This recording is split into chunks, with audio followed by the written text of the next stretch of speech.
প্রিয় দর্শক, আমরা জানি হাফিজি মাদ্রাসায় জোরে জোরে কোরআন তেলাওয়াত পাঠ করতে হয়। মনে হয় আপনাদের অনেক কষ্ট হয়। তা তো অবশ্যই। কারণ অনেক জোরে, জোরে পড়া লাগে। রমজান মাস রোজা রেখে পড়তে অনেক কষ্ট হয়। এই নেন, আপনাদের জন্য একটি সাউন্ড বক্সের ব্যবস্থা করলাম। শুধু লন্ডন প্রবাসী ফাতেমা খানম দীপাপুর অর্থায়নে এই সাউন্ড বক্সটা আপনাদেরকে উপহার দিলাম। আলহামদুলিল্লাহ, আমরা অনেক খুশি। আল্লাহ তাআলা উনার নেক হায়াত দান করুক এবং উনার মুর্দেগান যারা অন্ধকার কবরে আছে তাদেরকে কবরের জিন্দেগি শান্তিময় করুক, কবরগুলোকে নাজাত করে দেক। আমরা সবাই বলি আমিন। أعوذ بالله من الشيطان الرجيم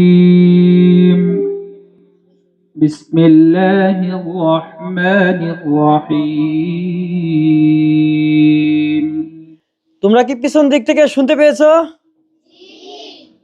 এখন আস্তে কোরআন তেলাওয়াত পাঠ করলো পিছনের ছাত্ররা শুনতে পাই।